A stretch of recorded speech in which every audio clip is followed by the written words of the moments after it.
Okay, now we'll come to the next chapter, startup finance. तो ये जो topic है ये यंग एंटरप्रेन्योर्स के लिए बहुत इम्पॉर्टेंट है और जैसा कि कुछ समय बाद आप भी फंड्स रेस करने के में जुट जाएंगे। अब सीए बनने में कुछ समय बच गया है। सीए बनने के बाद आपके दिमाग में बहुत सारे बिजनेस आइडियाज होंगे।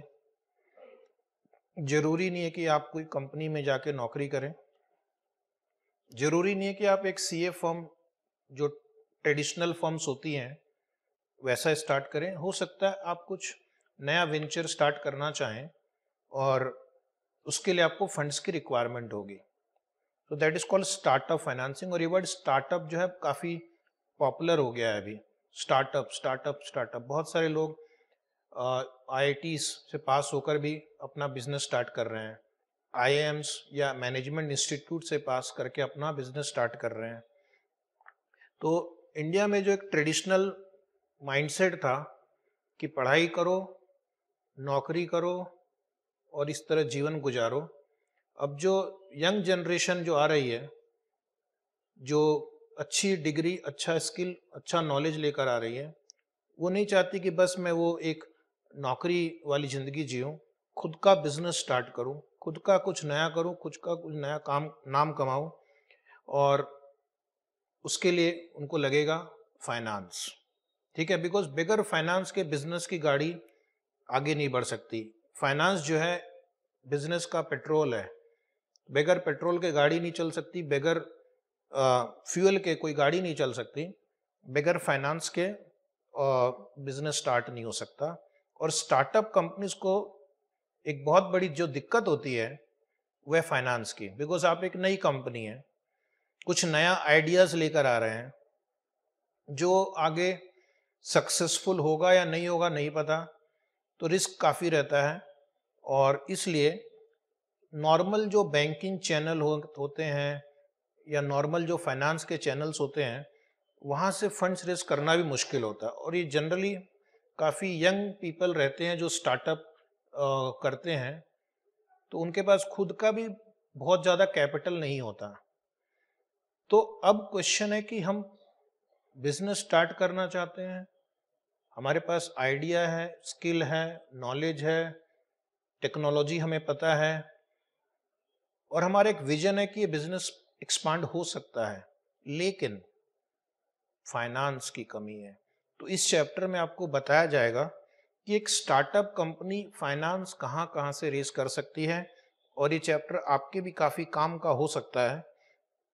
ओके, क्योंकि हो सकता है कि बहुत सारे जो स्टूडेंट होते हैं सीए फाइनल में, आजकल वो भी कुछ नया नया बिजनेस कर रहे हैं और उसके लिए भी उसको फाइनेंस लगेगा, राइट। तो let us C, startup financing means some initial infusion of money needed to turn an idea into a reality. That is startup finance. एक बिजनेस आइडिया है, लेकिन उस बिजनेस आइडिया को रियलिटी में कन्वर्ट करने का, एक प्रॉफिटेबल बिजनेस मॉडल बनाने के लिए हमें जो फंड्स लगता है, that is called startup finance. While starting out, big lenders like bank etc. are not interested in a startup business. Bank भी छाता उसी को देती है जिसके पास ऑलरेडी पहले से रेनकोट है, ठीक है। बैंक भी अम्ब्रेला उसी को थमाएगी जिसके पास पहले से ही रेनकोट है। जो बेचारा भीग रहा है उसको बैंक अम्ब्रेला नहीं देती। तो जो नया आदमी जिसको पैसे की ज़्यादा ज़रूरत है उसको बैंक लेंड नहीं करेगी। बात साफ है कि बैंक इतना रिस्क नहीं ले सकती कि कल को अगर इसने पेमेंट नहीं किया तो हमारा पैसा डूब जाएगा। अल्टीमेटली बैंक अपने एंगल से सोचेगी, आपके एंगल से नहीं। कल को आपने पैसा नहीं वापस किया तो बैंक को नुकसान होता है। So when you are just starting out, you are not at the point yet where a traditional lender or investor would be interested in you.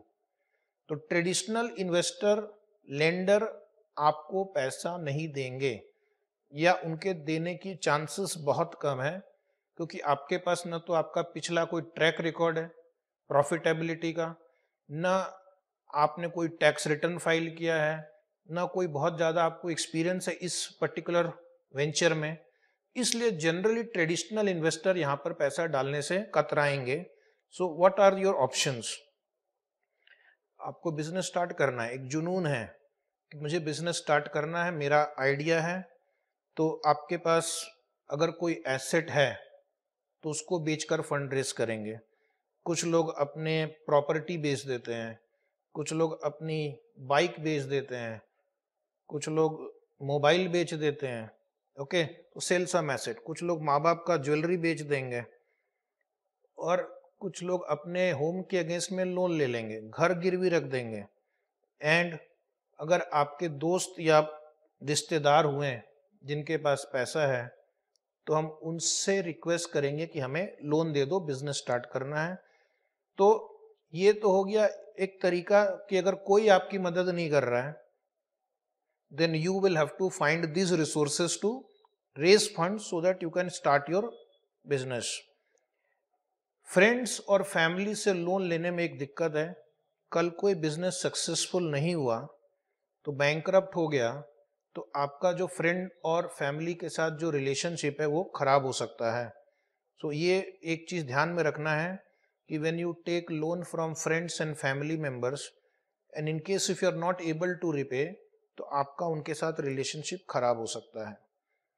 तो how to get success in the field of entrepreneurship? Business में success आपको कैसे मिलेगा? First, अगर आपको कोई business start करना है तो speed up the initial operations as quickly as possible. ठीक है, जो भी आपको बिजनेस स्टार्ट करने के लिए चाहिए उसको स्पीड अप करो। तो मुझे याद आता है वो एप्पल के सीईओ की कहानी, क्या नाम था उनका? अरे बहुत डायनामिक सीईओ थे एप्पल के, हाँ, स्टीव जॉब्स। एक उन्होंने गैराज टाइप की जो जगह थी वहां से स्टार्ट किया। उसने अपने फटाफट दो दोस्तों को बुलाया जिनको कंप्यूटर असेंबल करने आता था, छोटा सा कुछ अमाउंट रेस किया, किसी वेंडर को आइडेंटिफाई किया, फटाफट सेल चालू किया। उससे क्या होता है, लोगों का आप में कॉन्फिडेंस जमेगा कि हाँ ये कुछ कर सकता है। अगर आपने बिजनेस सोचा, स्टार्ट किया, उसमें 2-4 साल लगा दिए, तो फिर आपकी गाड़ी आगे बढ़ेगी नहीं। बिजनेस आइडिया अगर आता है तो जितनी जल्दी शुरू कर सकें उतना अच्छा, एंड उसको जितनी जल्दी थोड़ा सा हम बड़ा कर सके उतना अच्छा। उससे क्या होगा कि जो इन्वेस्टर होंगे फिर उनको आपका बिजनेस एक वायबल ऑप्शंस लगने लगेगा, to get to the point where outside investor can see and feel the business venture as well as understand that a person has taken some risk reaching it to that level. तो Facebook की कहानी भी आपने सुनी होगी, उसके ऊपर एक मूवी भी आई है, कुछ तो सोशल नेटवर्क नाम से। अब देखिए उस मूवी में क्या है कि एक बंदा अपने हॉस्टल में बैठकर एक वेबसाइट क्रिएट करता है। पहले तो कोई उसको फंडिंग नहीं देता, बट धीरे धीरे जब वो वेबसाइट पॉपुलर होने लगती है तो फिर कोई आके उसको $1 मिलियन दे रहा है, कोई कुछ अमाउंट दे रहा है। बट स्टार्ट आपको खुद ही करना पड़ेगा।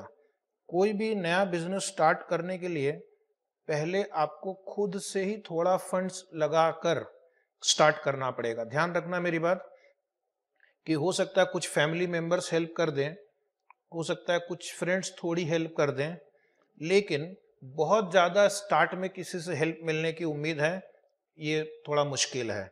सो some businesses can also be bootstrap, मतलब attempting to find and build a company from personal finances or from the operating revenue of the new company, that is called bootstrapping। या तो अपने finance से start करो, या फिर जो आपकी ऑपरेटिंग इनकम हो रही है, जो रेवेन्यू जनरेट हो रहा है, बार बार उसी को रोटेट करो and you start a business. तो अगर ऐसा कर सकते हैं तो this can be built up quickly enough to make money without any help from investors who might otherwise come in and start dictating the terms। बहुत early stage में अगर आपने इन्वेस्टर को इनवाइट किया, मान लो आपको बहुत ऐसा डेस्परेशन हो रहा है फंड्स के लिए और आपने इन्वेस्टर को इनवाइट किया, तो उसमें एक प्रॉब्लम क्या है कि वो आते साथ ही आपको अपना टर्म्स डिक्टेट करने लगेंगे। यानी आइडिया आपका, मेहनत आपकी, विजन आपका, उसने पैसा दिया तो अब वो आपको डिक्टेट करेगा कि तुम्हें ऐसा करो, वैसा करो, ऐसा मत करो, इससे फंड्स मत लो, ऐसा वैसा। तो आप क्या परेशान हो जाएंगे, आप सोचेंगे ये क्या हो गया, कहाँ मेरा आइडिया था, कहाँ कोई और मुझे डायरेक्शन दे रहा है, ऐसा करो वैसा करो।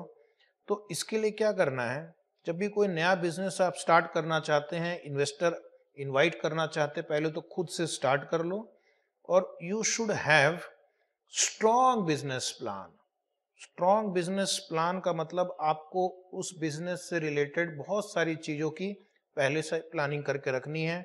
जैसे यहाँ पर एक आप फोटो देखेंगे तो आपको क्या करना है, marketing planning, long term goal, team building, कौन कौन आपकी टीम में लगेंगे, development strategy, trend analysis, personal resources, market research. ये कुछ एक एग्जाम्पल है। डिपेंडिंग अपॉन कि आप कौन सा बिजनेस लॉन्च करना चाहते हैं उसके हिसाब से आप पूरी एक प्लानिंग करो। जब आपके पास एक स्ट्रॉन्ग बिजनेस प्लान होगा तो फिर आप इन्वेस्टर्स को अट्रैक्ट कर पाएंगे। उसी तरह से जब कोई आदमी बिजनेस स्टार्ट करता है और वो एक नया नया बंदा है, उसको बहुत सारी चीज़ों के बारे में नहीं पता होता। जैसे अगर आप एक नॉन कॉमर्स बैकग्राउंड से हैं, मान लो इंजीनियर है और बिजनेस स्टार्ट करना, तो आपको पता होना चाहिए कि अकाउंटिंग कैसे होती है, ठीक है, फाइनेंस कैसे रेस करते हैं, टैक्सेशन के क्या क्या नियम है, जीएसटी के क्या क्या नियम है। क्योंकि बिजनेस सिर्फ स्टार्ट करने से नहीं होगा, आपको हर ट्रांजेक्शन की अकाउंटिंग, फाइनेंस, उसके बाद इनकम टैक्स, जीएसटी और दुनिया भर के जो इंडिया में रूल्स रेगुलेशंस हैं वो सब जानने होंगे, ठीक है। बैंक से कैसे नेगोशिएट करते हैं, इन्वेस्टर से कैसे अप्रोच करते हैं। तो चाहिए तो आप अपने सीनियर से, फ्रेंड्स, फैमिली, एक्सपर्ट से एडवाइस ले सकते हैं। ओके, अब मैं आता हूँ डायरेक्टली पॉइंट नंबर 2 पे, जहाँ पे some of the innovative ways to finance a startup. एक स्टार्टअप को फंड्स कहाँ कहाँ से हम दिलवा सकते हैं। सो स्टार्टअप कोई भी हो, छोटा या बड़ा, ठीक है, उसको फंड्स की जरूरत तो होगी।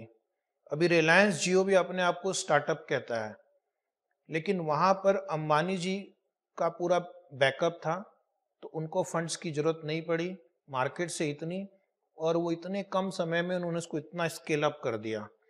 ओके, लेकिन बहुत सारे बिजनेस है जिसका कोई गॉड फादर नहीं होगा, तो उसको पहले फंड्स कहाँ कहाँ से रेज करना है वो हम जरा सीखते हैं। Funds will be required for product development. मान लो आपके दिमाग में कुछ आइडिया है कि एक ऐसा सॉफ्टवेयर बनाए जिससे ये हो सके, तो उसके लिए भी तो फंड्स लगेगा, बिकॉज सॉफ्टवेयर डेवलपमेंट करने के लिए भी लोग लगेंगे। कुछ केसेस में आपको मशीनरी परचेज करनी होगी, इन्वेंट्री खरीदना होगा, और जो भी आप छोटी सी टीम बनाएंगे उनको सैलरी देनी पड़ेगी, ठीक है। हर महीने ये सब बिल आएगा आपका, सैलरी का बिल, रेंट का बिल, इलेक्ट्रिसिटी का बिल, और जो भी एडमिनिस्ट्रेटिव कॉस्ट होते हैं उनका बिल। तो फंड्स तो आपको लगेगा, चाहे कितना भी छोटा प्रोजेक्ट क्यों ना हो, छोटा स्टार्टअप क्यों ना हो, फंड्स तो लगेगा। हमारे दिमाग में ऐसा आएगा कि चलो बैंक के पास जाते हैं और लोन ले लेते हैं, जबकि हमने स्टार्टिंग में ही देखा कि banks usually will not fund the startups. Okay, so therefore हमें कुछ और इनोवेटिव तरीका ढूंढना है बैंक के अलावा, जहां से हमें फंड्स मिल सके। तो फर्स्ट थिंग जो है, पर्सनल फाइनेंसिंग, यानी खुद का पैसा या अपने माँ बाप का पैसा, ठीक है। अब यहाँ पर जो ऑब्जर्वेशन किया गया है, इतने सालों का जो तजुर्बा है, कि इंडिया में या बहुत सारी कंट्रीज में लोगों के अंदर सेविंग्स की आदत नहीं है, पैसा सेव नहीं करते हैं, ठीक है। जो पैसा मिलता है उसको उड़ा देते हैं अनेक टाइप के खर्चों में, और फिर जब उसकी एज हो गई, ग्रेजुएट हो गया, अब उसको बिजनेस स्टार्ट करना है, तो पाते हैं कि मेरे पास तो पैसा ही नहीं है, खुद की सेविंग नहीं है। तो मैं चाहूंगा कि आप अभी से, चाहे आप फर्स्ट ईयर आर्टिकल हो, सेकेंड ईयर हो, थर्ड ईयर हो, ठीक है, या जो भी हो, आप सेविंग्स की एक आदत डाल लीजिए। जो भी आपकी इनकम है उसका कुछ प्रतिशत मेरे हिसाब से जितना मैक्सिमम हो सके उसको आप इन्वेस्ट कीजिए। कहाँ इन्वेस्ट कर सकते हैं? पूरा एसएफएम खत्म होने आ गया, अभी कहाँ इन्वेस्ट कर सकते हैं पूछ रहे हैं मुझसे। कुछ नहीं समझ में आया तो आसपास जाके बैंक एफडी ले लो। थोड़ा बहुत इंटेलिजेंस रखते हैं तो म्यूचुअल फंड ले लो।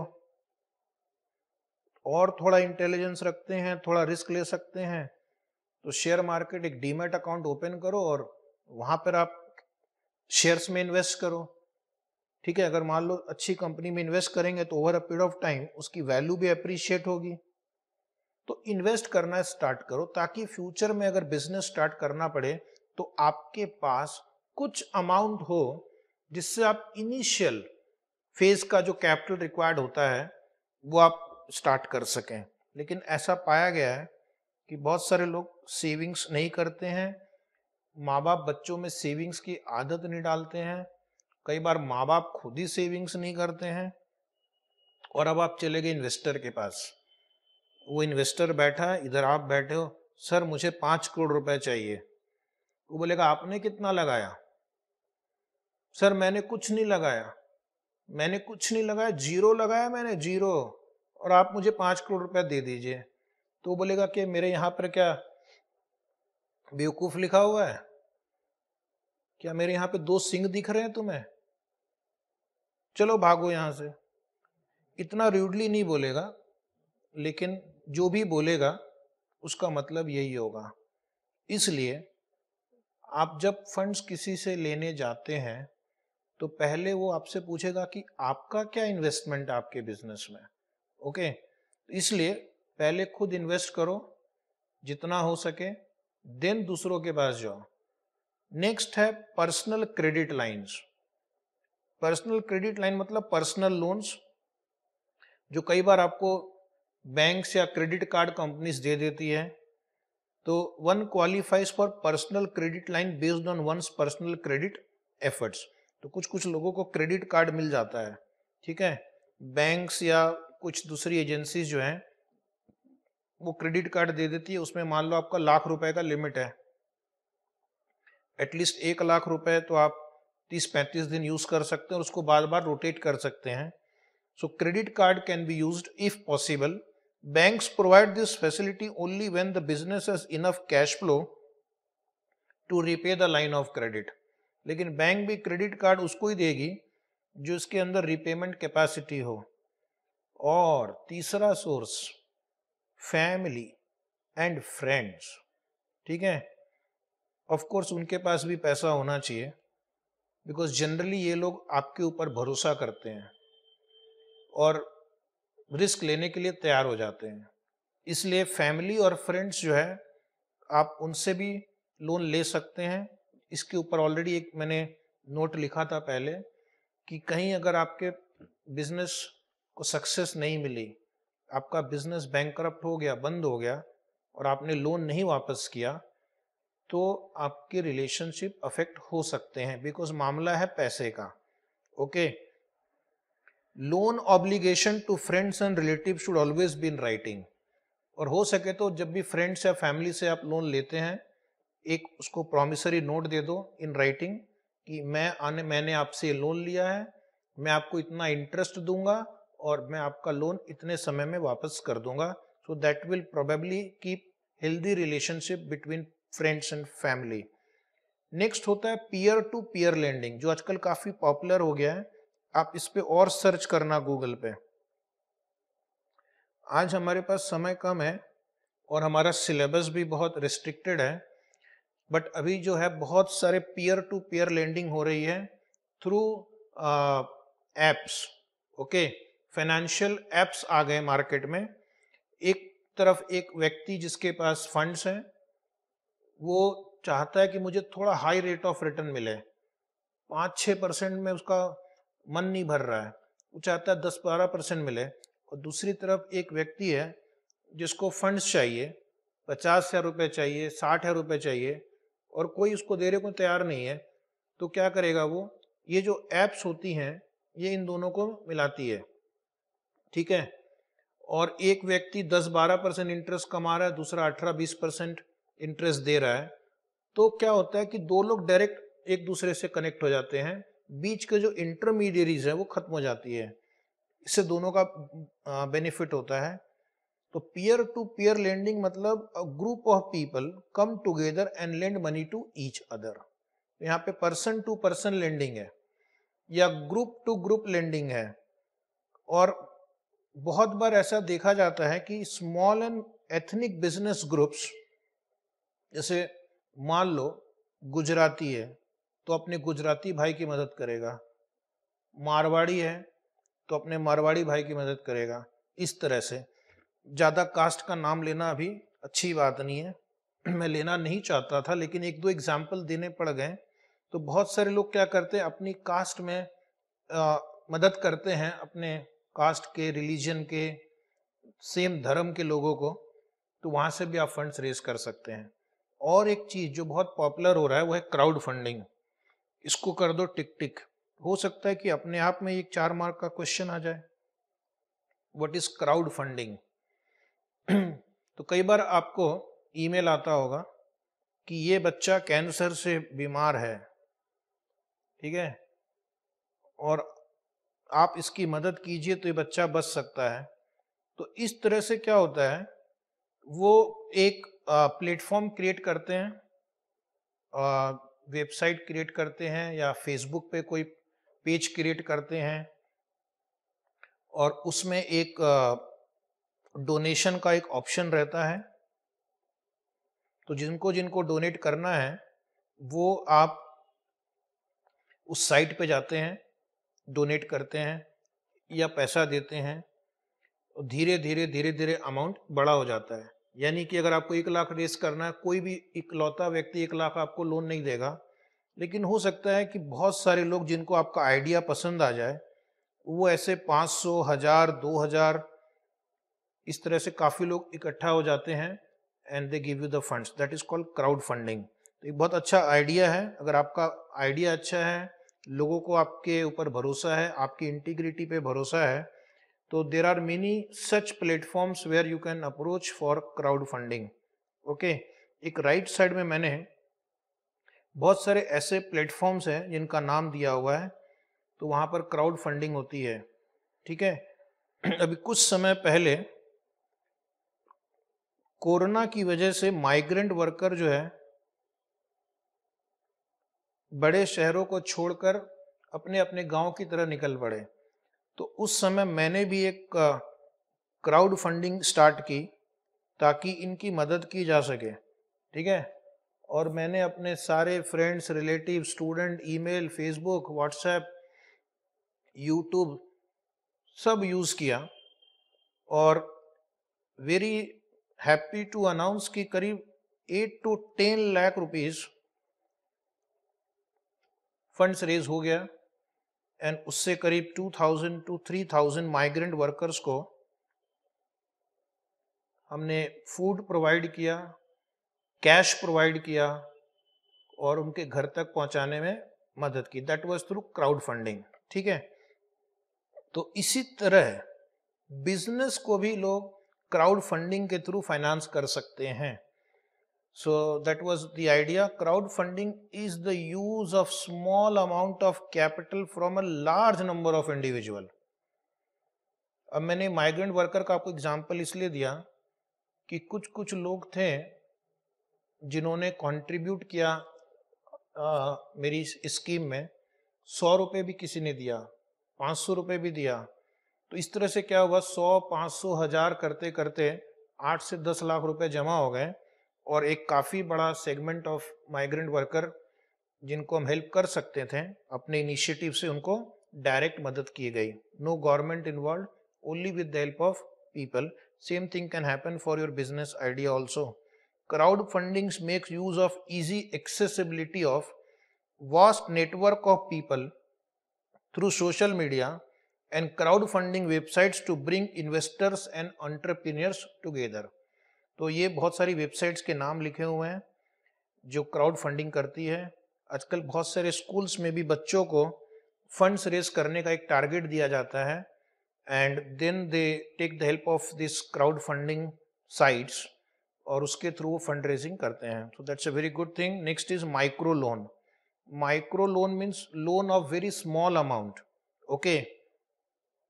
Micro loans are small loans that are given by individuals at a lower rate of interest to new business venture. तो मान लो किसी महिला को कोई पापड़ बेचने का बिजनेस स्टार्ट करना है या सिलाई का बिजनेस स्टार्ट करना है, तो उसके लिए उसको 5-10 हजार रुपए लगने वाले हैं just to start that business. So maybe there the micro loan helps. These loans can be issued by a single individual or aggregated across a number of individuals with each contribute a portion of the total amount. तो आपको देखना है कि micro financing कौन कौन करते हैं. To start a business you need small amount of funds which can be funded by micro financers. एक जो और तरीका है, अगर हो सके तो वेंडर फाइनेंसिंग, यानी कि क्रेडिट में परचेस करना है. ठीक है.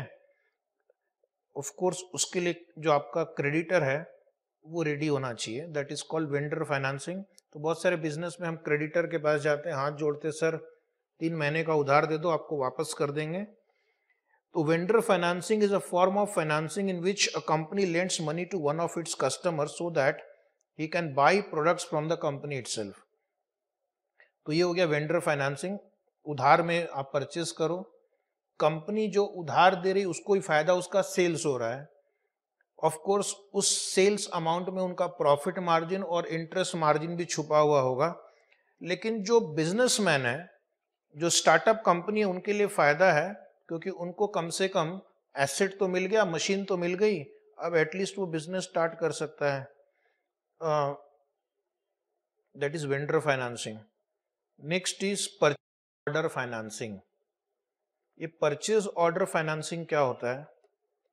तो उसके लिए यहाँ पर एक डायग्राम बना हुआ है, बट मैं सिंपल टर्म्स में बता दूं कि जैसे आप एक ए लिमिटेड स्टार्टअप कंपनी है और ये है आपका सप्लायर. तो जो फाइनेंस कंपनी होगी, जो परचेज ऑर्डर फाइनेंस करती है, फाइनेंसिंग कंपनी, वो directly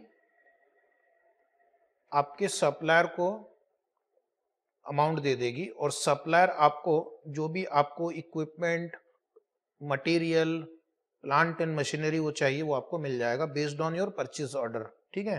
so that is called purchase order financing. तो यहां पर पहले इस डायग्राम को देख लेते. Your customer sends a purchase order, we post a letter of credit to pay your supplier.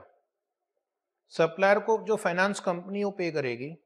Your supplier will deliver the goods to the customer, that startup company. Your customer accepts the order. Your invoice, you invoice your customer for the order. Your customer remits payment to us. We collect our fees and remit your profit back to you. तो इसका मतलब ये जो पूरा diagram है एक finance company के angle से बनाया गया है. उस सप्लायर को ही फंड्स प्रोवाइड कर देती है और सप्लायर जो कस्टमर को गुड्स चाहिए, मशीन चाहिए, इक्विपमेंट चाहिए, वो सप्लाई कर देगा. The most common scaling problem faced by the startup is the inability to fund a large new order. जो छोटा दुकानदार है, छोटा स्टार्टअप है, वो छोटा ही रहता है, कई बार स्केल अप नहीं कर पाता. स्केल अप नहीं कर पाता क्यों? क्योंकि कोई इसको बड़ा ऑर्डर देगा नहीं. बड़ा ऑर्डर एग्जीक्यूट करने के लिए इसके पास फंड्स नहीं है, क्योंकि इसको बड़ा ऑर्डर एग्जीक्यूट करने के लिए मटेरियल खरीदना है, इक्विपमेंट खरीदना है, सप्लायर इसको उधार देगा नहीं.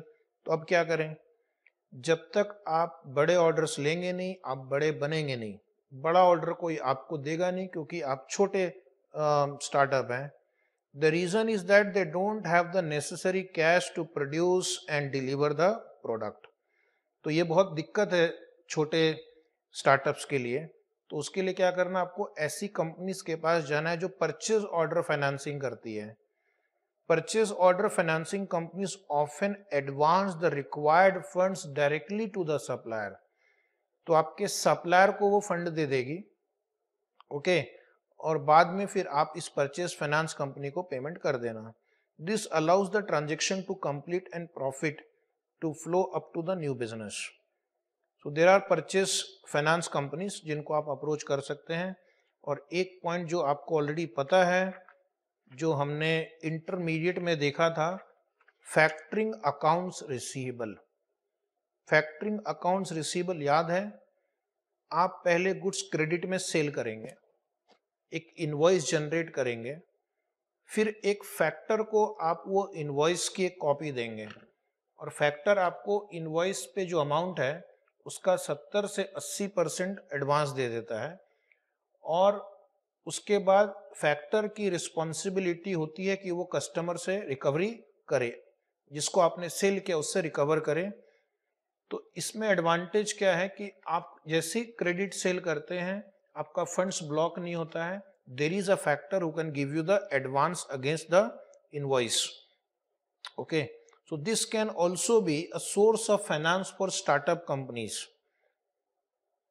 फैक्टरिंग के बारे में मैं बहुत लंबा नहीं एक्सप्लेन कर रहा हूँ, ऑलरेडी इंटरमीडिएट में इसके ऊपर काफ़ी चर्चा हो चुकी थी और सिक्योरिटाइजेशन वाले चैप्टर में भी मैंने इसको काफ़ी बताया है। अब मैं आपको एक बहुत इम्पॉर्टेंट नोट बताने जा रहा हूँ और ध्यान से सुनना, जिसका नाम है पिच प्रेजेंटेशन। तो एग्जाम में क्वेश्चन आएगा, right a note on pitch presentation. तो यहाँ पे पिच प्रेजेंटेशन का मतलब है जब आपको फंड्स रेज करना होता है तो आप अपने पोटेंशियल इन्वेस्टर्स को अपनी कंपनीज के बारे में बताते हैं, कंपनी में क्या क्या स्ट्रेंथ्स है वो बताते हैं, आपकी कंपनी में कौन कौन मेंबर्स हैं, टीम मेंबर्स कौन है, आपकी टेक्नोलॉजी क्या है, प्रोडक्ट एंड सर्विसेज क्या है, कॉम्पिटिटर्स क्या है, फ्यूचर विजन क्या है, ग्रोथ क्या है, कितने फंड्स की रिक्वायरमेंट होगी, प्रोजेक्टेड प्रॉफिट क्या होगा, प्रोजेक्टेड कैश फ्लो क्या होगा, ये आप अपने इन्वेस्टर्स को बताते हैं। तो अगर आपने अच्छे से प्रेजेंटेशन दिया, पिच कर रहे हैं आप, फंड्स रेज करने के लिए पिच कर रहे हैं आप, तो उसको हम बोलते हैं pitch presentation, and that you have to really do very well so that you can raise the funds from the investor. अगर इन्वेस्टर को आपका पिच डेक प्रेजेंटेशन समझ में आ गया तो कई बार ऐसा होता है कि इन्वेस्टर पैसा लगाने को तैयार भी हो जाता है। इसको हम बोलते हैं पिच डेक प्रेजेंटेशन, और ये कैसा होना चाहिए वो यहाँ पर लिखा हुआ है, बहुत इंपॉर्टेंट।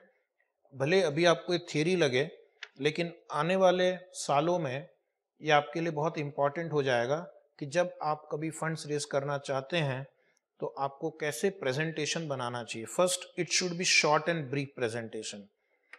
शॉर्ट एंड ब्रीफ का मतलब लगभग 20-25 मिनट का होना चाहिए, क्योंकि इन्वेस्टर्स के पास फिर उतना टाइम नहीं रहता आपकी बात सुनने के लिए, या वो बोर हो सकता है, या फिर आपको वो अपॉइंटमेंट देगा ही नहीं, या अगर आपने उसको वीडियो कॉल किया तो बेचारा फिर वो इधर उधर झांकने लगेगा। तो जहां तक हो सके अपनी बात संक्षिप्त में करनी है। उसमें आपको क्या एक्सप्लेन करना है? The prospects of the company, आपका कंपनी का फ्यूचर क्या है। दूसरा, आप अपने आप को यहाँ पर मार्केट कर रहे हैं तो उनको बताना है कि why they should invest in your startup business, उससे उनको क्या फायदा होगा। और पिच प्रेजेंटेशन कैसे नॉर्मली किया जाता है? Most people use power point, क्योंकि पावर पॉइंट में आपको जो भी उनको इंफॉर्मेशन देनी है वो जल्दी जल्दी दे सकते हैं। ठीक है, जरूरी नहीं है power point, but yes it's a effective presentation. तो जब भी आप पावर पॉइंट प्रेजेंटेशन देंगे तो इंश्योर करना उसमें आपका बिजनेस प्लान है, इन्वेस्टर्स गेट कन्विंस्ड, आपके प्रोडक्ट सर्विसेज सब आ गए। इसलिए आजकल बहुत सारी एजेंसीज होती हैं जो आपका प्रेजेंटेशन बनाकर आपको देती है बहुत सुंदर तरह से, बिकॉज ये 20 मिनट बदल सकते हैं आपकी तकदीर। इसलिए इस 20 मिनट को आपको बहुत अच्छे से इस्तेमाल करना है। ठीक है, तो अपने पिच प्रेजेंटेशन में you make a very good PowerPoint presentation and then that will probably convince the investor. Pitch presentation can be face to face if possible, या फिर ऑनलाइन भी हो सकता है, बिकॉज अभी धीरे धीरे ऑनलाइन काफ़ी पॉपुलर हो गया है। तो बहुत सारे ऑनलाइन प्लेटफॉर्म पे भी लोग आजकल प्रेजेंटेशन देते हैं। प्रेजेंटेशन किसको देना है? या तो पोटेंशियल इन्वेस्टर्स को, या कस्टमर्स को, या पार्टनर्स को, अगर आप पार्टनर्स ऐड करना चाहते हैं या अपने बिजनेस में आप को फाउंडर्स लाना चाहते हैं, तो उनको आप ये प्रेजेंटेशन दे सकते हैं। ठीक है। अब जो उन्होंने लिखा है वो बहुत इंपॉर्टेंट है कि what are you going to do when you are giving a pitch presentation, methods highlighted below as how to approach a pitch presentation. First is, एक इंट्रोडक्शन स्लाइड होनी चाहिए जिसमें आपको अपनी कंपनी के बारे में, अपने बिजनेस के बारे में बताना है कि who are you, what you are doing, and keep it short and sweet. Okay, तो किस प्रिंसिपल फॉलो करना है जब भी प्रेजेंटेशन देंगे? Keep it short and sweet, keep it short and sweet. Okay, तो ज़्यादा खींचना नहीं है उसको, प्रेजेंटेशन को, बिकॉज आपको मैंने कहा इन्वेस्टर्स जो हैं उनके पास टाइम नहीं, ना कोई बहुत ज़्यादा मोटिवेशन स्टार्ट में आपकी भाषण सुनने का।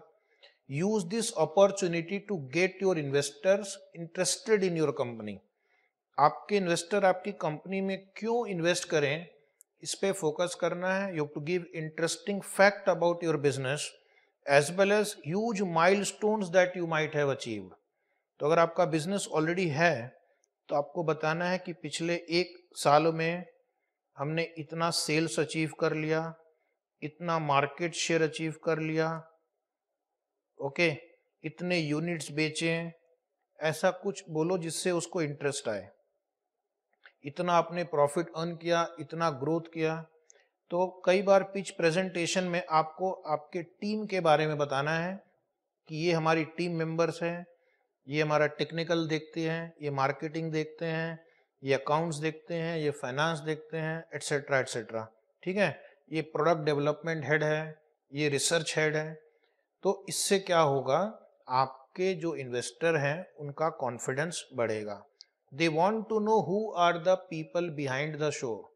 Ultimately a company runs because of its people.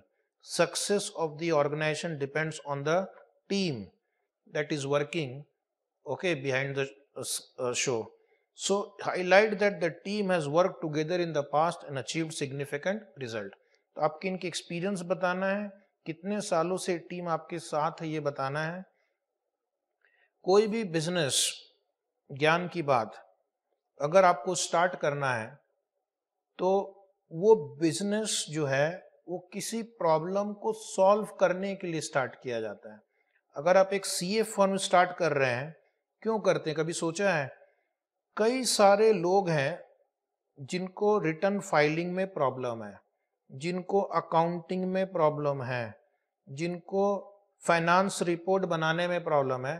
तो सीए क्या करता है, वो एक प्रॉब्लम सॉल्वर है relating to audit, account, taxation, finance, law. उसी तरह जब आप कोई बिजनेस आइडिया लेकर आते हैं तो वो किस प्रॉब्लम को सॉल्व करने की कोशिश कर रहा है। ठीक है, जैसे एग्जांपल है फ्लिपकार्ट या अमेजन, जो आपको पसंद हो। ये जो कंपनी स्टार्ट हुई तो इन्होंने किसी बड़े प्रॉब्लम को एड्रेस किया होगा। ठीक है, कि एक जगह पर आपको बहुत सारे प्रोडक्ट्स के ऑप्शन दिख जाएं, आप घर बैठे बैठे ऑर्डर कर सकें और घर पे आपका प्रोडक्ट डिलीवर हो जाए, आपको अच्छी क्वालिटी का प्रोडक्ट मिले, आपको सस्ते में मिले, और अगर आपको वापस करना हो तो घर पे डिलीवरी देने के बाद भी प्रोडक्ट को आप रिटर्न भी कर सकते हैं। तो ये एक इन्वेस्टर का, ये एक कस्टमर का, कंज्यूमर का प्रॉब्लम था जो इन्होंने सॉल्व करने की कोशिश की। ठीक है, कोई भी आसपास आप बिजनेस देखो, अब ये गूगल कंपनी भी जो स्टार्ट हुई, उनका पहला जो आइडिया था कि लोगों को इंफॉर्मेशन चाहिए। पहले जब गूगल नहीं था तो इंफॉर्मेशन निकालना किसी के बारे में कितना कठिन था।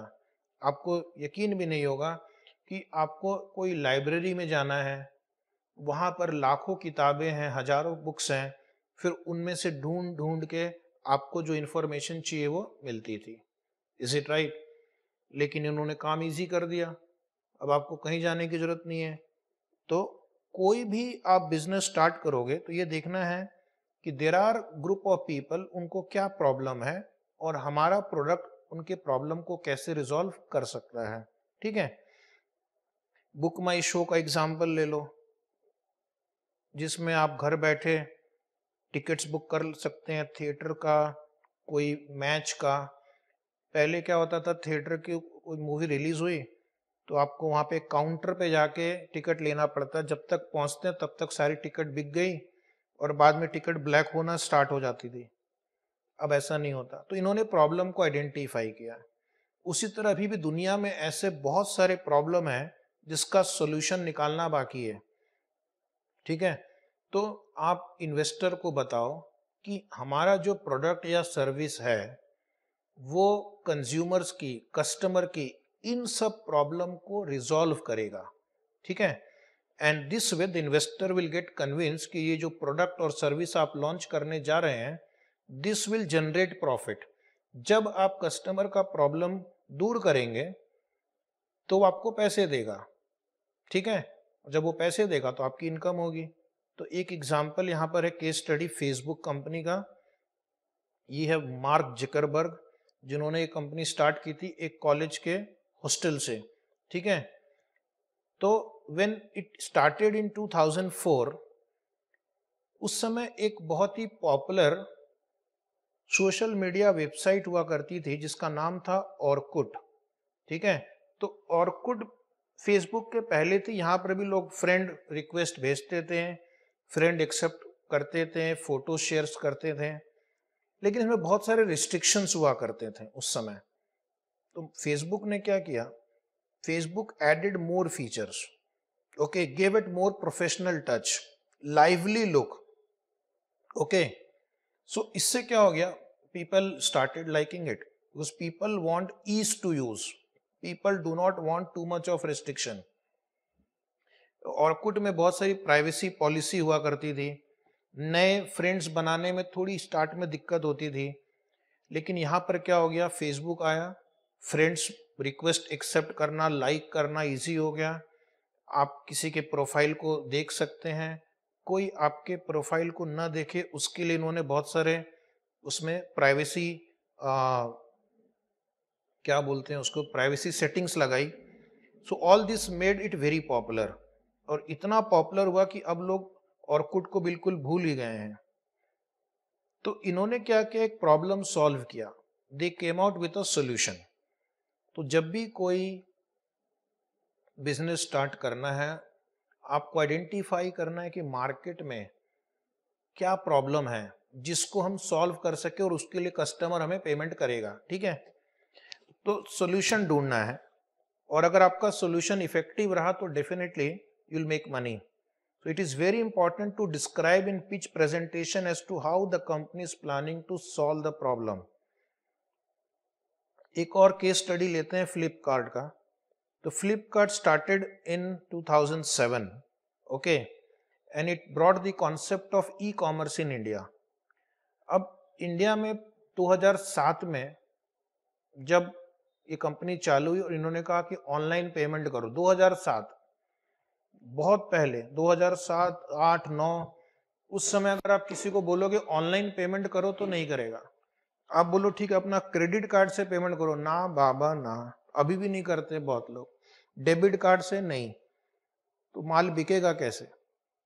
तो उन्होंने एक कैश ऑन डिलीवरी का सिस्टम स्टार्ट किया, बहुत ही पावरफुल है, कस्टमर का रिस्क नहीं है। अब उसके अंदर एक कॉन्फिडेंस आया कि जब प्रोडक्ट मेरे हाथ में आएगा, मैं प्रोडक्ट को देखूंगा, छूऊंगा, उठाऊंगा, सूंघूंगा, ठीक है, थोड़ा ज्यादा हो गया, कोई बात नहीं, तो उसके बाद मुझे पेमेंट करना है। इससे काफी कॉन्फिडेंस बढ़ा, और कॉन्फिडेंस अब इतना बढ़ गया कि अब लोग ई कॉमर्स में mostly debit card, credit card या ऑनलाइन बैंकिंग, और आजकल जो बहुत सारे जो पेमेंट एप्स आ गए हैं, गूगल पे और अमेजन वगैरह वगैरह, उससे पेमेंट कर देते हैं। तो सोचो कितना ट्रांसफॉर्मेशन हो गया कि कस्टमर को इमीडिएटली पेमेंट करना नहीं है, और वो चाहता है कि मुझे गुड्स भी मिल जाए। कंपनी का भी रिस्क नहीं है, कंपनी एक हाथ से गुड्स देती है, जब आपके घर पे आता है वो व्यक्ति, और आप कैश देते हैं। तो दोनों का काम इजी हो गया। दूसरा प्रॉब्लम था, जब ये फ्लिपकार्ट या अमेजन जैसी कंपनी जब बहुत बढ़ने लगी तो इनका सप्लाई चेन का प्रॉब्लम आया, बिकॉज बहुत हजारों की संख्या में ऑर्डर्स आने लग गए। तो इन्होंने क्या किया है, समय पे गुड्स डिलीवर हो सके उसके लिए इन्होंने खुद की एक supply chain management system design किया है। ठीक है, तो जैसे जैसे प्रॉब्लम आ रहे हैं वो आगे का सॉल्यूशन सोच रहे हैं। और इसलिए आपको पता है कि फ्लिपकार्ट जैसी कंपनी में, एक इंडियन कंपनी में, एक अमेरिकन कंपनी वॉलमार्ट ने कितने करोड़ों रुपए, करोड़ों भी नहीं, हजारों करोड़ों रुपए इन्वेस्ट किया, because this Flipkart was able to convince them कि ये इंडिया इतनी बड़ी कंट्री है, ये प्रॉब्लम्स है और ये हम उसका सॉल्यूशन दे रहे हैं। ठीक है, तो that is the story of Flipkart. और ऐसी बहुत सारी कंपनीज हैं जो इन्वेस्टर्स को कन्विंस कर सकी और फंड्स रेज कर सकी। नेक्स्ट इज मार्केटिंग और सेल्स। तो आपको अल्टीमेटली इन्वेस्टर से पैसा लेना है। अभी हम पिच प्रेजेंटेशन कर रहे हैं, तो इन्वेस्टर से पैसा हमें कितना रेस करना है, इसलिए उसको हमें बताना होगा कि ये जो प्रोडक्ट और सर्विस हम देने जा रहे हैं इसकी मार्केट साइज क्या है। ठीक है, इसके टारगेट कस्टमर्स कौन होंगे, ओके, और नए कस्टमर को हम कैसे अट्रैक्ट कर सकते हैं।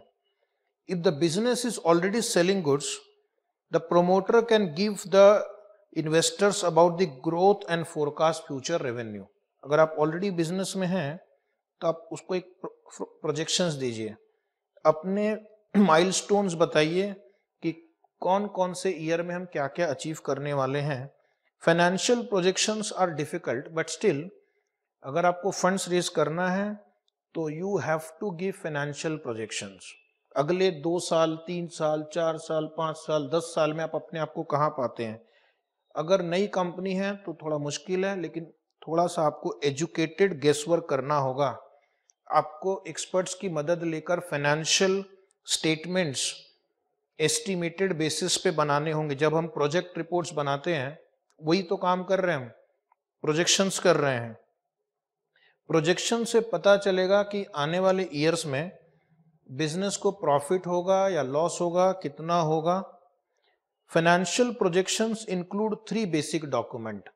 आप तो अकाउंट्स के चैंपियन है। ये 3 जो बेसिक स्टेटमेंट होता है जिसमें हम फाइनेंशियल डेटा लिखते हैं, एक का नाम है profit and loss statement which is your income statement, दूसरे का नाम है बैलेंस शीट और तीसरे का नाम है cash flow statement.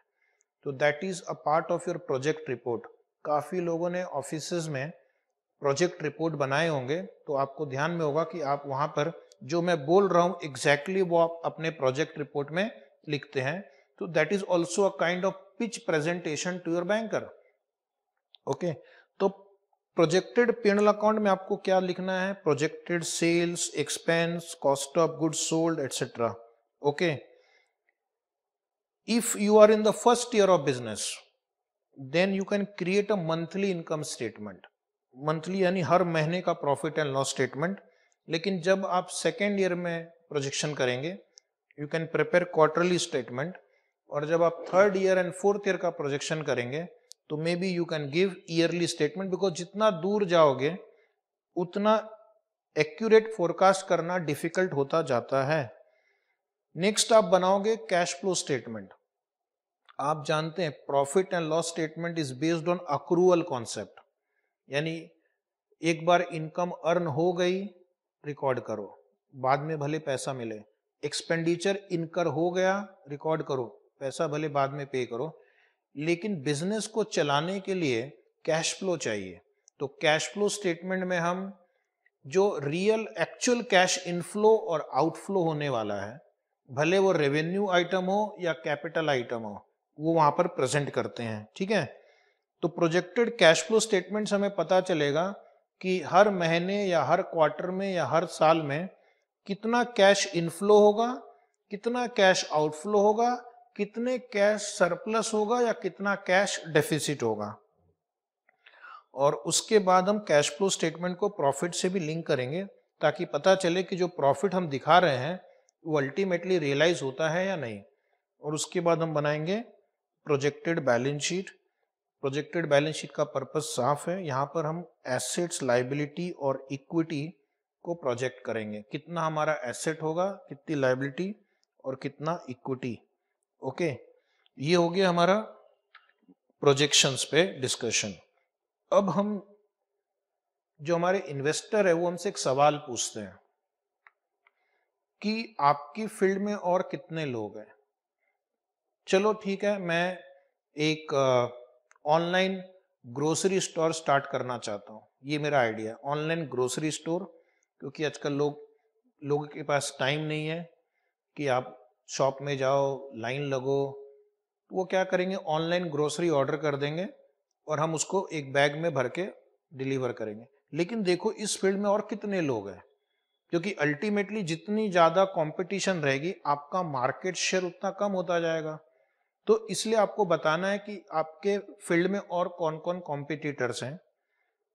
Y will customer prefer you compare to your competitors, यानी कि आप ऐसा क्या खास आप में है जो आपके कॉम्पिटिटर में नहीं है और उसकी वजह से कस्टमर आपके पास आएंगे। ठीक है, तो आपके पास ऐसा कोई ना कोई स्ट्रॉन्ग पॉइंट होना चाहिए बताने के लिए कि जो हमारे पास है लेकिन दूसरों के पास नहीं है। If any of the competitors have been acquired, बहुत सारी कंपनीज क्या करती है, एक नया बिजनेस स्टार्ट करके उसको आगे बढ़ाने से अच्छा है कि किसी एग्जिस्टिंग कंपनी को ही अक्वायर कर लो। जैसे आपको याद होगा फेसबुक ने क्या किया, व्हाट्सएप मैसेंजर सर्विस स्टार्ट नहीं की, एग्जिस्टिंग कंपनी को उठा लिया। इंस्टाग्राम सर्विस स्टार्ट नहीं की, एग्जिस्टिंग कंपनी को उठा लिया।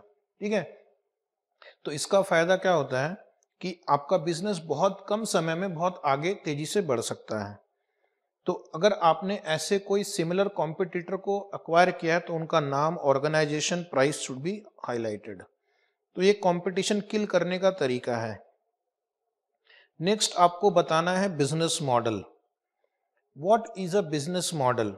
Business model means the method by which the company will generate revenue, incur cost and make the profit. Every business has a business model. Bank का business model क्या है? Bank का business model है deposits लेना कम rate पे, loan देना high rate पे, जो डिफरेंस है वो उनका प्रॉफिट। बुक माई शो का बिजनेस मॉडल क्या है?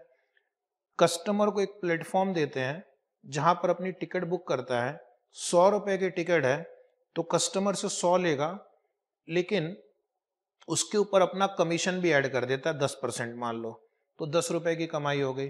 थिएटर वाले को उसने 100 रुपए दिया या वहां पर भी वो कुछ कमीशन ले लेता होगा, तो उधर कुछ कमीशन, कस्टमर से कुछ कमीशन, ये इसका बिजनेस मॉडल। उसी तरह जो वेबसाइट है जहां पर वो होटल बुकिंग करते हैं, ट्रेन बुकिंग करते हैं, फ्लाइट बुकिंग करते हैं, ये लोग क्या करते हैं, होटल वाले से, फ्लाइट कंपनी से वो कमीशन लेते हैं या फिर आपको कमीशन ऐड करके वो टिकट बेचते हैं, तो उनका बिजनेस मॉडल है। तो आपको अपने इन्वेस्टर्स को बताना है कि हमारा बिजनेस मॉडल क्या है and how we are going to make profit out of it.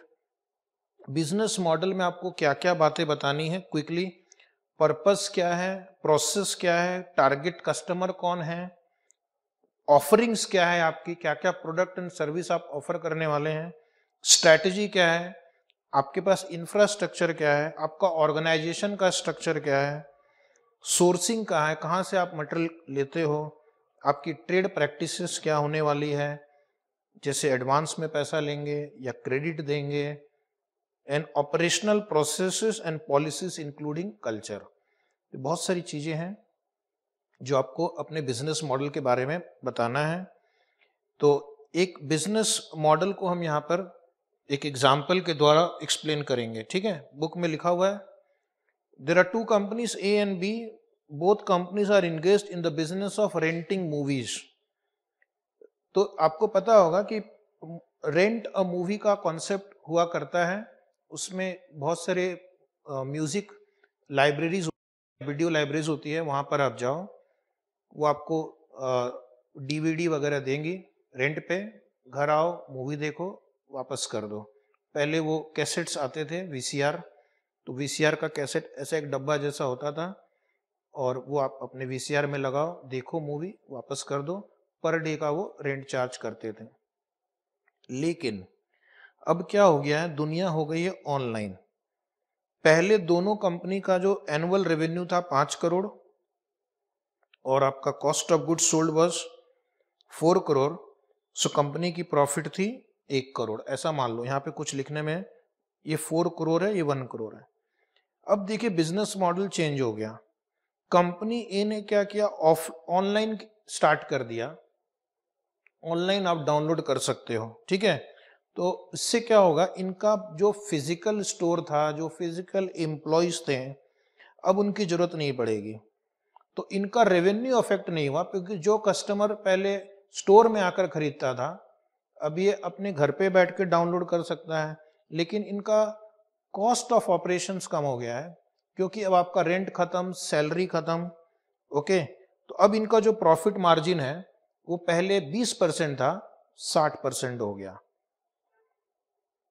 तो दैट इज बिजनेस मॉडल, कि हमारा बिजनेस, हम जो दूसरी कॉम्पिटिटर है जो स्टोर्स के थ्रू कर रही है और हम जो ऑनलाइन कर रहे हैं, किस तरह से ये हम ज्यादा से ज्यादा कस्टमर्स को रीच कर सकते हैं। कस्टमर को आने की जरूरत नहीं है, और दूसरा कस्टमर का काम भी इजी, तो हमारा रेवेन्यू मेंटेन रह गया, और दूसरा हमारे कई सारे कॉस्ट कम हो गए। और पॉइंट नंबर 9 में आपको क्या बताना है लास्ट में, कि how much funds are we going to require. Okay, उसमें से हमारा कंट्रीब्यूशन क्या होगा, अब तक हमने कितना फंड रेज कर लिया है और हमें आपसे और कितना फंड्स चाहिए, ठीक है। तो दैट इज अबाउट फाइनेंसिंग। खुद का अगर आपने फंड्स इन्वेस्ट किया है तो ये जरूर हाईलाइट करो, बिकॉज इन्वेस्टर्स चाहते हैं कि हम वैसी कंपनीज में इन्वेस्ट करें जहां पे प्रमोटर का खुद का भी स्टेक हो, खुद का इन्वॉल्वमेंट हो, खुद उसने पैसा लगाया हो। बिकॉज आप जानते हैं कि जब आप खुद का पैसा लगाएंगे तो आप और ज्यादा अच्छे से, ईमानदारी से, मेहनत से, एथिकली काम करेंगे। अगर आपका खुद का कोई स्टेक नहीं है, सारा पैसा आपने दूसरों का लगा रखा है, तो आप केयरलेसली काम कर सकते हैं। कल को बिजनेस डूबा तो डूबा, अपना क्या जाता है। नेक्स्ट है modes of financing for startups. तो मोड्स ऑफ फाइनेंसिंग क्या है, बूटस्ट्रैपिंग ऑलरेडी डिस्कस किया गया है, कि an individual is said to be bootstrapping when he attempts to found and build a company from personal finance or from the operating revenue of the new company, ठीक है। तो bootstrapping मतलब या तो खुद का फाइनेंस या ऑपरेटिंग रेवेन्यू को बार बार रोटेट करना। What is the common mistake founders make. अगर फाउंडर्स को बहुत ज्यादा इन्वेस्टमेंट मिल गया, बहुत ज्यादा इन्वेस्टर्स आ गए जो उन्होंने उसमें पैसा लगा दिया, खुद का पर्सनल इन्वेस्टमेंट नहीं है, तो वो क्या करेगा, अननेसेसरी एक्सपेंस टुवर्ड्स मार्केटिंग। अगर आप टीवी देखते होंगे तो बहुत सारी कंपनी ऐसे बड़े बड़े स्टार्स को हायर करती है, शाहरुख खान को हायर करती है, ठीक है, दीपिका को हायर करेगी, रणवीर सिंह को हायर करेगी। कहाँ से, खुद का पैसा नहीं, इन्होंने किसी और से पैसा ले रखा है, ठीक है। क्रिकेट मैचेस को स्पॉन्सर करेगी, क्रिकेट मैचेस के टाइटल स्पॉन्सरशिप के लिए अप्लाई करेगी, कहाँ से, अपने जेब से नहीं, इन्वेस्टर। तो रेकलेस इन्वेस्टमेंट बोलते हैं इसको, towards marketing, office and equipment that they really can't afford. और अगर बहुत सारा पैसा भी एक बार आपको मिल जाए स्टार्ट में इन्वेस्टर से, so it will create complacency, यानी आप बहुत ज्यादा फिर एफर्ट्स नहीं लेंगे, आलसी हो जाएंगे, एंड वेस्टफुल एक्सपेंडिचर। इसलिए बेटर यही होगा कि पहले आप अपने पैसों से एक स्टार्ट करें, धीरे धीरे उसको थोड़ा बढ़ाएं, और उसके बाद आप इन्वेस्टर्स को अप्रोच करें। इससे क्या होगा, आपको वेस्टफुल एक्सपेंडिचर करने की आदत नहीं लगेगी। You will always be on your toes at all point of time. So what are the various methods in which a startup can bootstrap? तो यहाँ पर बहुत सारे मेथड दिए गए हैं, कुछ पॉइंट्स रिपीटेशन है जिसको हम जल्दी से स्किप करेंगे। एक तो पहला है कि ट्रेड क्रेडिट, यानी उधार। ओके, अब ये हर किसी को मिलेगा ये जरूरी नहीं है। For a person starting his business, suppliers are reluctant to give the credit. जैसा कि हमने स्टार्ट में कहा, अगर आप नया बिजनेस स्टार्ट कर रहे हैं तो क्रेडिट मिलना मुश्किल है। उसके लिए क्रेडिटर को कन्विंस करना होगा, क्रेडिटर को अपना एक वेल क्राफ्टेड फाइनेंशियल प्लान समझाना होगा। हो सके तो क्रेडिटर से मिलो पर्सनली जाके। क्रेडिटर अगर छोटी ऑर्गेनाइजेशन है तो सीधे ओनर से मिलो, बोलो मुझे ओनर से बात करनी है, मुझे अपॉइंटमेंट दो। अगर ओनर नहीं मिलता है तो कंपनी में अगर कोई CFO है, उस टाइप के लोग जो डिसीजन मेकिंग में इन्वॉल्व होते हैं, उनसे मिलो, उनको अपना फाइनेंशियल प्लान समझाओ। हो सकता है कि उनको आपका प्लान समझ में आ जाए और वो आपको क्रेडिट दे दे। ठीक है, जैसे मैंने आपको स्टीव जॉब्स की कहानी बताई थी कि उनको कंप्यूटर चाहिए था, तो उन्होंने किसी से बोला आप मुझे दो, मैं 200 कंप्यूटर का ऑर्डर लाऊंगा, आपको भी फायदा होगा, मुझे भी फायदा होगा। ठीक है, तो मैं आपको बोलूंगा कि आप ये जो स्टीव जॉब्स के ऊपर एक मूवी आई है जॉब्स, वो देखना, तो आपको उनकी लाइफ के बारे में बहुत पता चलेगा। मार्क जगरबर्ग के ऊपर मूवी आई है सम सोशल नेटवर्क, तो इससे आपको पता चलेगा कि स्टार्टअप कंपनीज जो इतनी बड़ी हो गई आज, कहां से उन्होंने पैसा रेज किया था। Then next is factoring. तो आपकी परमिशन से मैं फैक्टरिंग को स्किप कर रहा हूं, क्योंकि फैक्टरिंग ऑलरेडी इंटर में भी डिटेल में बताया गया था। एक एजेंसी होती है फैक्टर, जो आपके इनवॉइस होता है उसके अगेंस्ट में आपको एडवांस देती है, फिर वो कस्टमर से फॉलोअप करती है, कलेक्शन करती है। एज ए स्टार्टअप मेरा जो पैसा है वो डेटर्स में ब्लॉक नहीं होता है।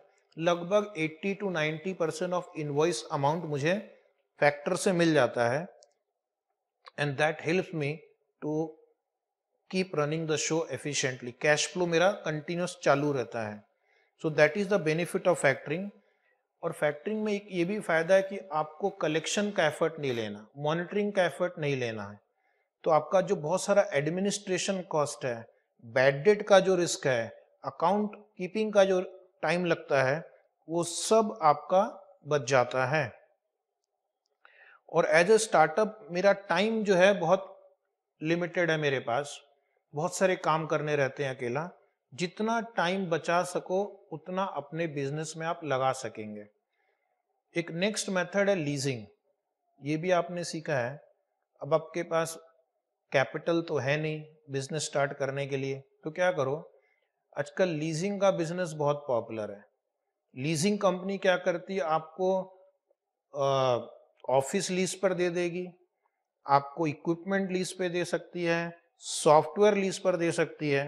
तो without making much of the investment you can start a business by taking computers, furniture, building, equipment, okay, on lease. और उस पर आपको जो लीज रेंटल पे करते हैं उस पर इनकम टैक्स का भी बेनिफिट है। So that is also one thing one can keep in mind.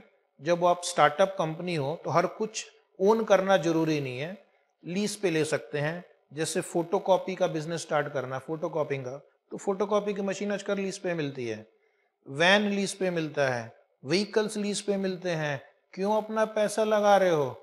So this were the 3 methods of bootstrapping. अब जो एक क्वेश्चन एग्जाम में आता है, आता था, आता रहेगा, एंजल इन्वेस्टर्स। ये होते हैं स्टार्टअप कंपनी के अर्ली इन्वेस्टर्स। जब आप कंपनी स्टार्ट कर रहे हो, लोगों से फंड्स मांगते हो, लोग मना कर देते हैं क्योंकि उनको लगता है कि ये बहुत रिस्की है। कल कोई बिजनेस बंद हो गया, डूब गया, तो हमारे पैसे डूब जाएंगे। लेकिन कुछ इन्वेस्टर्स होते हैं, या तो सिंगल इन्वेस्टर हो सकता है एक आदमी, या ऐसे group of people who provides finance to startup companies, okay, that is called angel investors. Angel investor can be the friend and family of the businessman, okay. The capital angel investors provide maybe a one time investment to help the business propel, or an ongoing injection of money to support and carry the company through its difficult early stages. दो type की funding हो सकती है। एक तो one time investment, चलो आपका business start हो जाए। दूसरा होता है ऑनगोइंग फंडिंग, बिकॉज जैसे जैसे बिजनेस आगे बढ़ेगा फंड्स की रिक्वायरमेंट होगी। तो जस्ट आपको मोटिवेट करने के लिए ये एक मैंने इमेज यहाँ पर दिखा रहे हैं आपको मैं, कि इंडिया में बहुत सारे जो बड़े बड़े बिजनेसमैन हैं, जिसमें कुछ लोग अभी रिटायर भी हो गए हैं, वो अब स्टार्टअप्स को प्रमोट करने के लिए फंडिंग करते हैं। ओके, जैसे कुछ नाम है यहाँ पे, मोहनदास पाई जो पहले इन्फोसिस में थे, आपको पता होगा, और उन्होंने यहाँ पर इतने सारे स्टार्टअप्स को फंडिंग की है। और एक बहुत ही मेरे फेवरेट बिजनेसमैन रतन टाटा, जिन्होंने टाटा ग्रुप का एम्पायर कहाँ से कहाँ लेकर गए, उन्होंने भी बहुत सारी स्टार्टअप्स को फंडिंग की है। आप भी उनको अप्रोच करेंगे, अगर उनको आपका आइडिया पसंद आया तो शायद रतन टाटा आपको भी फंडिंग कर सकें। Then Kunal Bahl and Rohit Bansal, Rajan Anandan, Anupam Mittal, Kris Gopalakrishnan, ये भी इन्फोसिस के ही हैं। सचिन बंसल एंड बिन्नी बंसल, ये फ्लिपकार्ट के इनिशियल को फाउंडर्स थे। बाद में इन्होंने वॉलमार्ट को सेल किया, बहुत पैसे मिले इनको, अब वो बहुत सारे स्टार्टअप्स में इन्वेस्ट कर रहे हैं। देन ये जिशान हयात है एंड विजय शेखर शर्मा, इसको आप जानते होंगे, ये पेटीएम के को फाउंडर हैं, जिन्होंने पेटीएम कंपनी को इतना आगे बढ़ाया और अब वो दूसरी कंपनीज को भी हेल्प कर रहे हैं एज एन एंजल इन्वेस्टर। तो आपको एग्जाम्पल देखकर एक मोटिवेशन आता है कि हाँ, कि इतने बड़े बड़े लोग भी हैं जो इस फील्ड में इन्वॉल्व हैं, और ये छोटी छोटी कंपनीज आप जैसे यंग एंटरप्रेन्योर्स को भी फाइनेंस कर सकती हैं। ओके, डरना मत बिल्कुल। कुछ दिमाग में आइडिया हो, एक मेल लिख देना रतन टाटा को, शायद हो सकता है उनका रिप्लाई आ जाए आपको। Then angel investor provide more favourable terms compare to other lenders, क्योंकि इनका नाम ही एंजल है, ये आपकी भले के लिए है यहाँ पर। क्योंकि बाकी लोग आपको चूसना चाहेंगे, लूटना चाहेंगे, एक्सट्रैक्ट करना चाहेंगे, एक्सप्लॉइट करना चाहेंगे, लेकिन एंजल इन्वेस्टर आपको कैपिटल देते हैं, समय देते हैं अपना बिजनेस डेवलप करने का, बहुत ज़्यादा डिफिकल्ट टर्म्स एंड कंडीशन भी आपके सामने नहीं रखते हैं। दैट इज वाई इनका नाम है angel investors. They usually invest in the entrepreneur starting in the business rather than the viability of the business। जब आपका बिजनेस स्टार्ट हो रहा है तभी वो पैसे दे देते हैं, उस समय आपको पैसे की बहुत जरूरत है। Angel investors are focused on helping startups take their first step. ठीक है, तो एकदम जब आप बेबी स्टेप्स लेते हो ना, उस समय कोई आप चाहते कोई मेरा हैंड होल्डिंग करे। बड़े हो जाने के बाद आप नहीं चाहते कोई मेरी हैंड होल्डिंग करे, लेकिन जब बेबी स्टेप्स लेते हैं तो उसी समय हमें हैंड होल्डिंग की जरूरत पड़ती है। Same thing for a business, rather than the possible profit they may get from the business। Essentially, angel investors are the opposite of venture capitalist। जो वेंचर कैपिटलिस्ट होते हैं, इनका तो बस एक ही मोटिव रहता है जीवन में, मैक्सिमम प्रॉफिट कमाना। ओके, तो ये बहुत एग्रेसिव होते हैं वेंचर कैपिटलिस्ट। ये भी स्टार्टअप कंपनीज को फंडिंग करते हैं, बट उनके टर्म्स बहुत स्ट्रिक्ट होते हैं, बहुत ज्यादा वो ड्यू डिलिजेंस करते हैं एंड बहुत अपने फायदे की सोचते हैं, बिकॉज उनका वही ऑब्जेक्टिव है। लेकिन angel investor are not like venture capitalist. Okay, they are also called informal investors, angel funders, private investors, seed investors और बिजनेस एंजल्स। ओके, तो यानी कि ये जो है ये बहुत एग्रेसिव नहीं होते हैं अपने डीलिंग में। इंडिया में या वर्ल्ड ओवर हमने देखा है कि जिनके पास बहुत पैसा है, एफ्लुएंट इंडिविजुअल्स, उन्होंने अपने जीवन में बहुत पैसा कमाया, अब वो चाहते कि नेक्स्ट जनरेशन के लोग भी आगे आए, नए आइडियाज मार्केट में आए, तो उनको प्रमोट करने के लिए वो अर्ली कैपिटल देते हैं। And the ownership can be in the form of equity और convertible debt. Some angel investors invest through crowd funding platform. तो क्राउड फंडिंग हमने डिस्कस कर लिया, बहुत सारे वहां पर एंजल इन्वेस्टर आते हैं, थोड़ा थोड़ा पैसा डालते हैं ताकि एक बड़ा अमाउंट जमा हो सके और एक बिजनेस स्टार्ट हो सके। Right. They use their own money. This angel investor जो होते हैं, नॉर्मली मैंने कहा कि बहुत रिच पीपल होते हैं या उनका एक रिच पीपल का कोई ग्रुप होगा, तो उनका खुद का पैसा होता है। Unlike venture capitalist, venture capitalist क्या करते हैं, वो इन्वेस्टर से अमाउंट पूल करते हैं और फिर वो स्ट्रेटेजिकली इन्वेस्ट करते हैं। बट एंजल इन्वेस्टर इतना ज़्यादा एग्रेसिव नहीं होते हैं। जो रिच इंडिविजुअल सरप्लस कैपिटल वाले लोग हैं, they will invest, okay, they provide the funds, and the model of angel investors can be a limited liability company, a business, a trust or an investment fund among many other types of vehicle। तो जैसे आपको पता होगा कि विप्रो के जो chairman थे अजीम प्रेम जी, उन्होंने एक फंड स्टार्ट किया है। उसी तरह इन्फोसिस के जो फाउंडर्स थे, उनके ट्रस्ट हैं जिनके थ्रू एंजल फंडिंग करते हैं। रतन टाटा करते हैं। तो that is the angel investors, they provide seed capital. और इनका रिस्क है कि कई बार बिजनेस अगर नहीं चला तो इनको नुकसान भी हो सकता है। ओके, तो जो एंजल इन्वेस्टर थोड़े प्रोफेशनल अप्रोच वाले होते हैं, they would look for opportunities for a defined exit strategy, acquisition और इनिशियल पब्लिक ऑफरिंग। तो ऐसा भी वो बोल सकते हैं कि मैं 3 साल के बाद एग्जिट करना चाहता हूं इस भाव पे, तो ये सब आपको एग्री करना पड़ सकता है। या वो बोलेंगे 3 साल के बाद आपको आईपीओ लाना होगा ताकि मैं अपना स्टेक बेचकर निकल सकूं। Last part of this wonderful chapter is venture capital funds. ये आपने सुना होगा, venture capitals are capitalist are या venture capital funds are those businesses, those investors who provide funds to risky business. Risky means very risky, so much risky that the business can fail and they will lose their money, but then that is their purpose कि अगर business successful हो गया तो उनका rate of return भी बहुत high होगा। जिन लोगों ने फेसबुक में 10 मिलियन डॉलर इन्वेस्ट किया था एकदम स्टार्टिंग में, अभी उनकी वैल्यू बिलियन डॉलर हो गई है।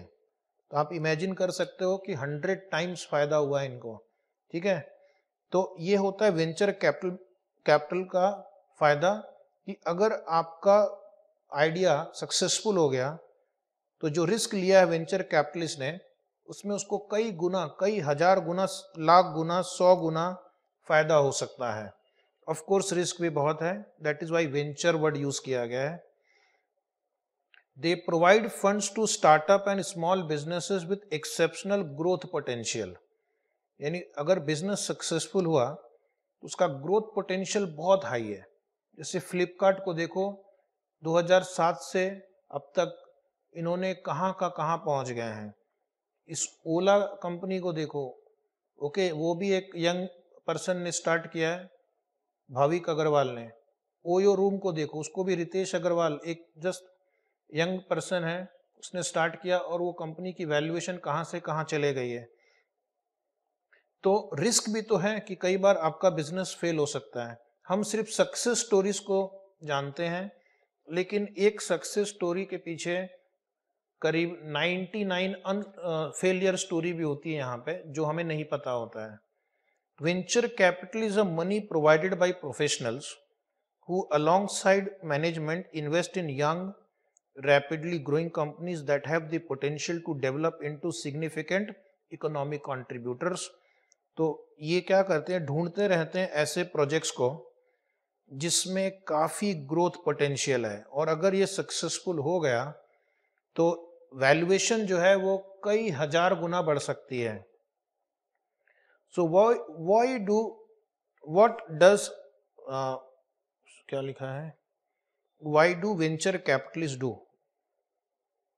एक्चुअली व्हाट होना चाहिए था, व्हाट वेंचर कैपिटलिस्ट डू।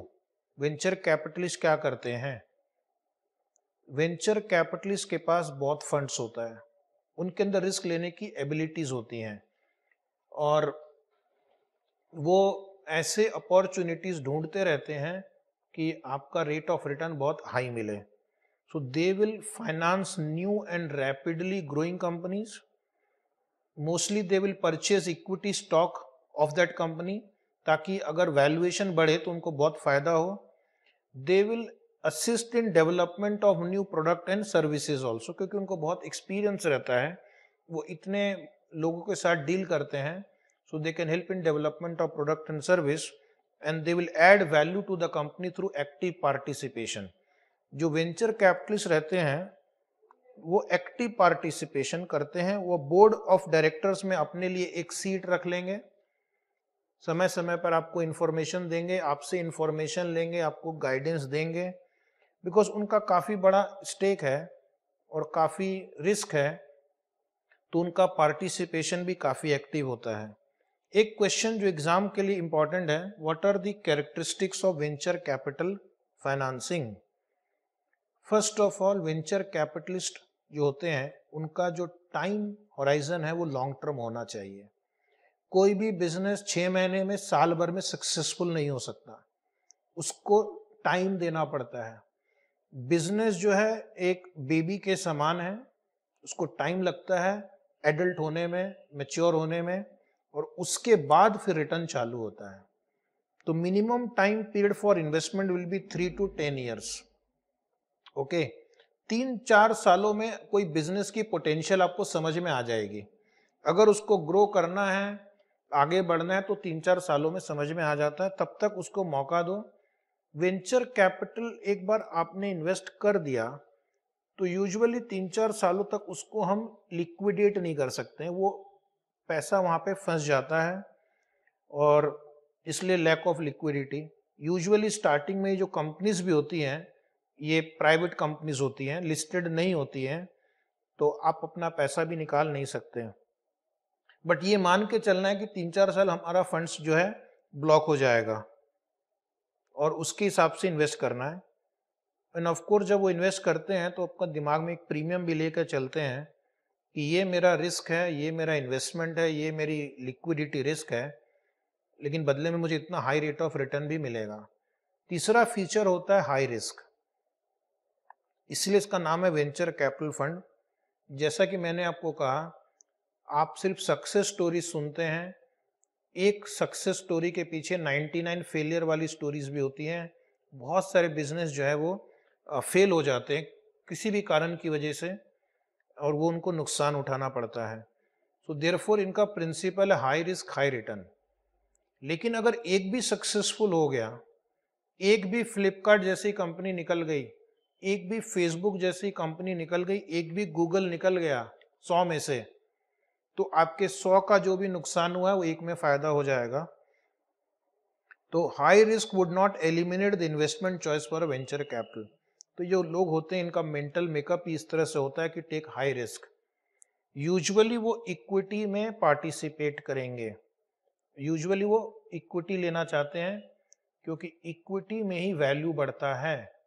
जब आप कंपनी में स्टेक लेते हैं और वो कंपनी सक्सेसफुल हो गई तो ही आपका जो वैल्यू है वो बढ़ता है. ठीक है, so they will take the equity stake in the company.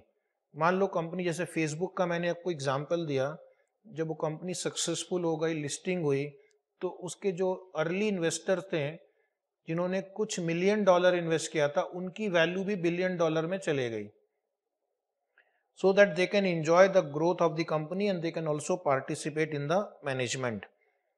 Equity लेने से आपको बोर्ड ऑफ डायरेक्टर्स में भी रिप्रेजेंटेशन मिलता है, you can directly participate in the top management of the company. This chapter is over.